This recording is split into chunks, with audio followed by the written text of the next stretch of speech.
स्वागत है सबका मेरी कक्षा सब पढ़ो में। आज की हिंदी कक्षा में हम फिर से करेंगे श्रुति सम भिन्नार्थक शब्द भाग 4। और आज की कक्षा में मैं आपके लिए कुछ नए शब्द लेके आई हूँ। तो पहला शब्द है धरा धारा। धरा धारा। श्रुति सम भिन्नार्थक शब्द का अर्थ मैं पहले ही बता चुकी हूँ, यानी जो शब्द हमें सुनने में एक जैसे लगते हैं लेकिन उनका अर्थ बिल्कुल अलग होता है, तो उन्हें श्रुति सम भिन्नार्थक शब्द कहा जाता है, जैसे कि नाम से ही पता चल रहा है। तो धरा धारा। धरा मतलब पृथ्वी, धारा पानी का प्रवाह। वाक्य मैंने बनाए हैं। सीता के अनुरोध पर धरा फट गई और सीता उसमें समा गई। सीता के अनुरोध पर धरा फट गई और वह उसमें समा गई। तो आपने जब रामायण देखी होगी तो आपने ये वाला भाग देखा होगा, जब सीता पृथ्वी से कहती है कि वो मुझे अपने में समा ले, तो पृथ्वी जो है बीच से पृथ्वी फट जाती है और सीता उसमें समा जाती है। तो ये बहुत ही अच्छा जो प्रसंग था, तो आप उसको देखिए। दूसरा है धारा, पानी का प्रवाह। नदी की धारा का रूप सुंदर था। नदी की धारा का रूप सुंदर था। और जब भी हम पहाड़ों में बहती हुई नदी को देखते हैं तो वाकई में उसका रूप बहुत सुंदर होता है। साफ सुथरा पानी और उसके नीचे जो पत्थर और जो भी उसके छोटी छोटी मछलियां होती है वो भी हमें दिखाई देती हैं। तो नदी की धारा का रूप सुंदर था। दूसरा है वसन व्यसन। वसन मतलब कपड़े, व्यसन मतलब बुरी आदत। तो इसका वाक्य मैंने बनाया है, राकेश वसन व्यापारी है, यानी राकेश कपड़ों का व्यापारी है। शराब पीने के व्यसन ने राजा को बर्बाद कर दिया। तो शराब पीने के व्यसन ने राजा को बर्बाद कर दिया, मतलब शराब पीने की बुरी आदत ने राजा को बर्बाद कर दिया। और शराब पीना जो है एक बहुत बड़ी सामाजिक बुराई है।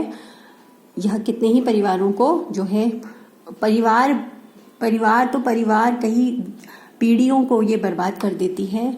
तो शराब पीने से के व्यसन ने राजा को बर्बाद कर दिया। तो आप इसके अपने वाक्य खुद बना सकते हैं। अगला शब्द है मात्र। मात्र। मात्र मतलब केवल। और इसकी वर्तनी देखिए, मात्र जब तरह से त्रिशूल आता है, मात्र मतलब होता है केवल। और मात्र जिसमें ऋषि की मात्रा होती है उसका मतलब होता है माता। तो वाक्य मैंने बनाया है, यह शॉल मात्र 200 रुपए का है। तो इसमें सिर्फ इसकी कीमत बताई कि केवल 200 रुपए का है, मात्र।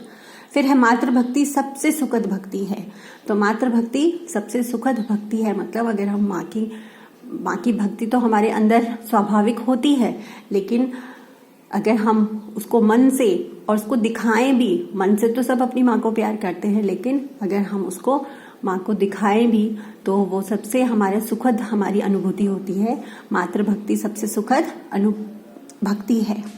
फिर है नियत और नियत। नियत मतलब तय और नियत मतलब मंशा, इच्छा। तो इसका वाक्य है, अतुल का विवाह नियत समय पर हुआ, यानी अतुल का विवाह तब हुआ जब उसका समय तय किया गया था, उसी समय हुआ। अतुल का विवाह नियत समय पर हुआ। दूसरा है स्वामी की मंशा क्रिकेट खेलने की थी, या स्वामी की नियत क्रिकेट खेलने की थी, यानी स्वामी क्रिकेट खेलना चाहता था। तो स्वामी की मंशा क्रिकेट खेलने की थी। यहाँ पर स्वामी एक लड़के का नाम मैंने रखा है। स्वामी की मंशा क्रिकेट खेलने की थी। और आपने मालगुडी डेज के स्वामी की भी आपको याद आ गई होगी, उसमें भी उसका एक प्रसंग था ऐसा वाला कि जब वह क्रिकेट खेलने के लिए कुछ बहाने बनाता है या कुछ ऐसा था। तो आप उसको पढ़ सकते हैं, स्वामी की मंशा क्रिकेट खेलने की थी।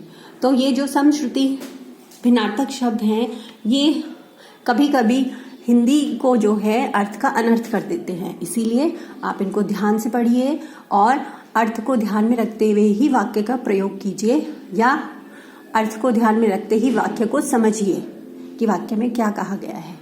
तो वाक्य खुद बनाने की कोशिश कीजिए और सब पढ़ो और इस चैनल को लाइक शेयर सब्सक्राइब कीजिए और इस चैनल को ज़्यादा से ज़्यादा बच्चों के पास पहुंचाइए, ताकि बच्चों को जो है मेरी तरफ से थोड़ी सी उनकी मदद मिल जाए, सहायता हो जाए हिंदी समझने में। तो मिलते हैं अगली कक्षा में। आपका दिन शुभ हो।